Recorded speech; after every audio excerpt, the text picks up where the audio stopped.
Xin chào mọi người nhé. Hôm nay mình lại tiếp tục đi tìm muồi nhé. Cái tin cu nó bay về ăn ruộng đấy nhé. Không biết hôm nay có về không. Còn chim nhỏ thì về nhiều lắm.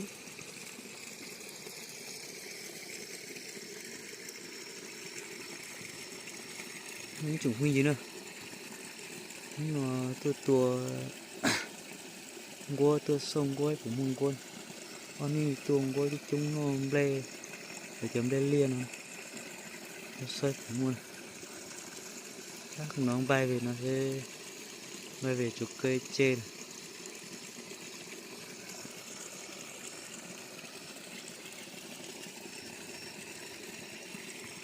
Tí có gì có chiên thì mình quay cho anh em xem.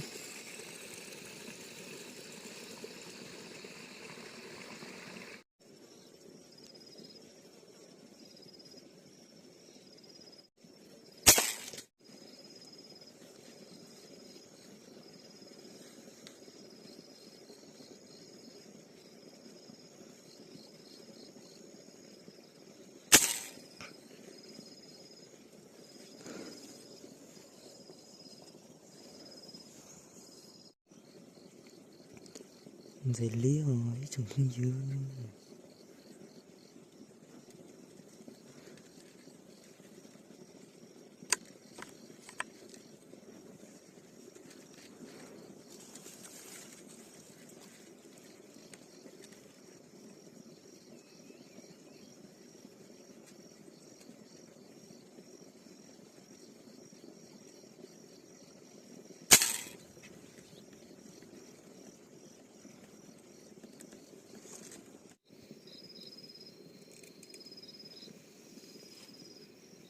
Sáng nay con cu này bay nhiều về lắm, nhưng mà mấy con về nhưng mà nó khôn lắm, bay hết đi rồi.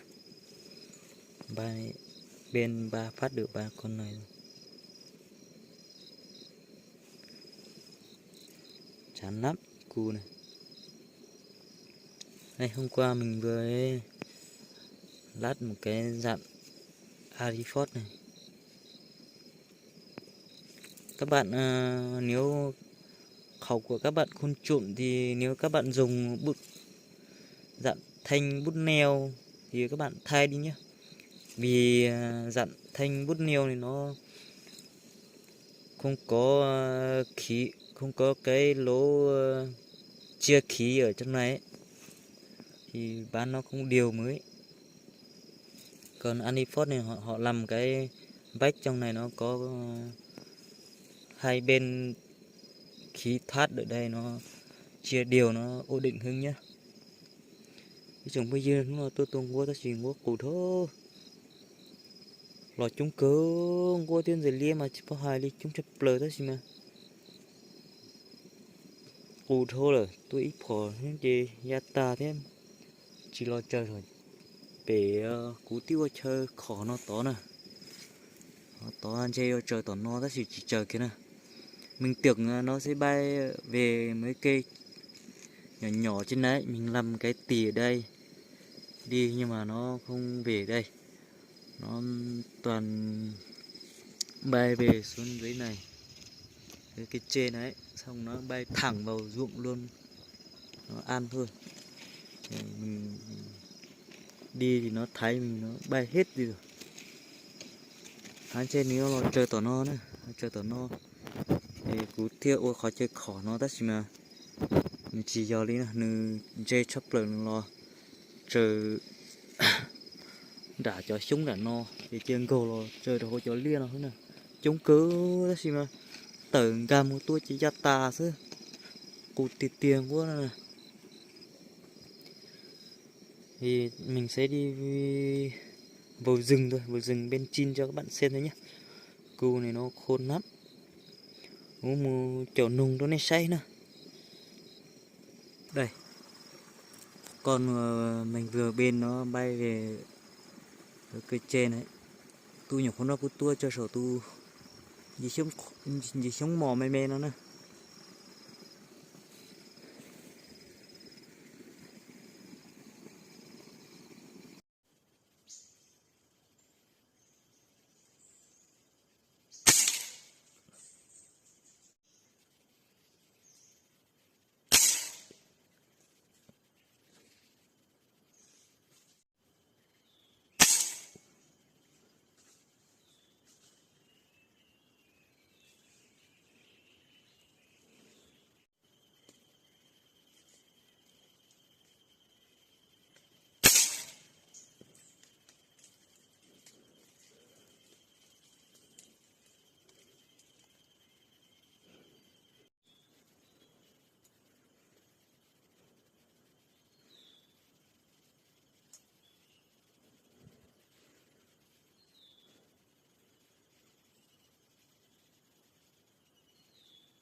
2, 4, 5 con thôi.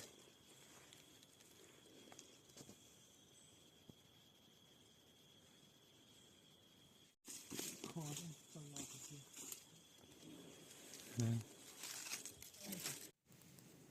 Bạn chín này chín gì không biết, đẹp quá nhỉ.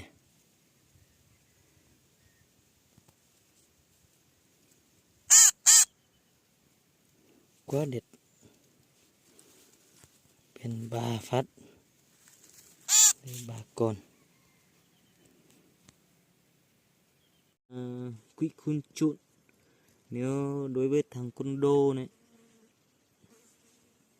con đô thì ở quy này có 4 cái xin. Các bạn nên tháo một cái xin ở trên này vứt đi nhé. Lấy dùng một xin thôi, dùng xin dưới thôi, xin ngoài mình vứt đi. Đây, mình vừa hạn một em chin đôi giày trên này rơi rồi nhé. Bạn cùng mình đi nhặt nhé.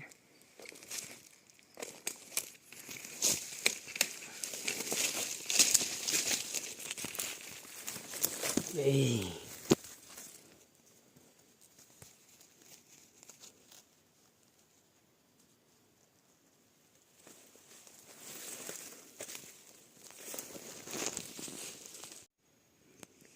Còn một vấn đề nữa nhá.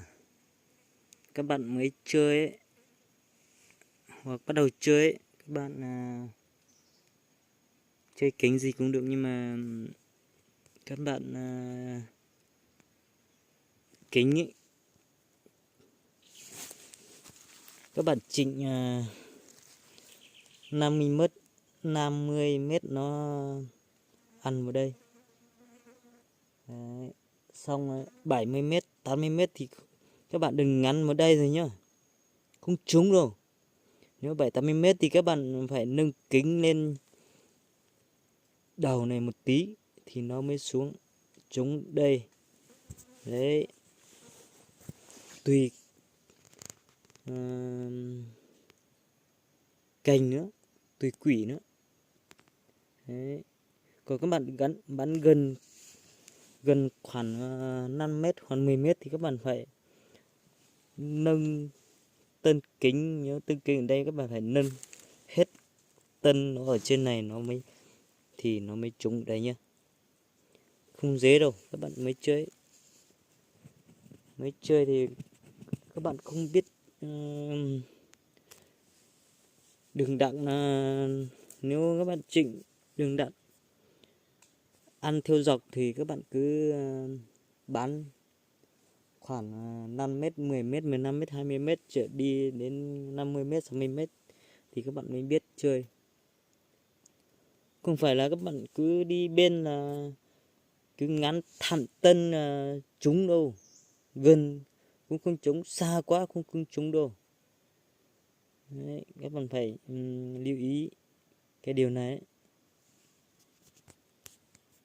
Một vấn đề nữa là các bạn thấy mùi ở trên này.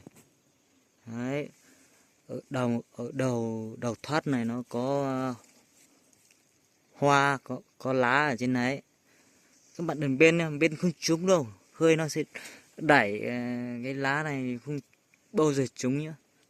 Các bạn phải tìm cái chỗ nào ra xa khoảng ít nhất nó phải 2-3 mét thì nó mới không thổi cái lá này nó mới trúng nhá. Bên một con chim trên này rơi rồi nhá.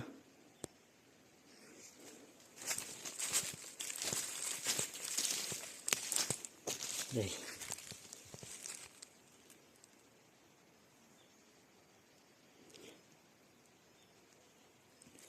Mọi người hay hỏi mình là kính của mình có bị nhạy tân không? Mình trả lời các bạn là không nhé.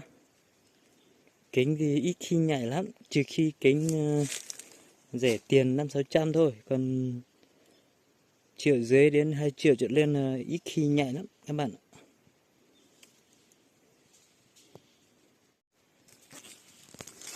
Một con.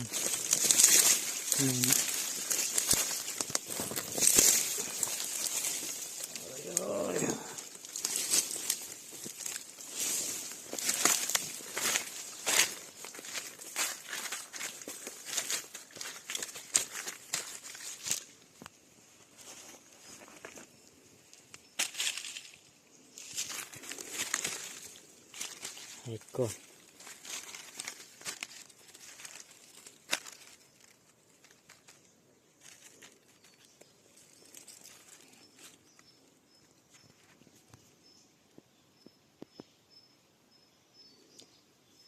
Hẹn gặp lại nhé các bạn nhé.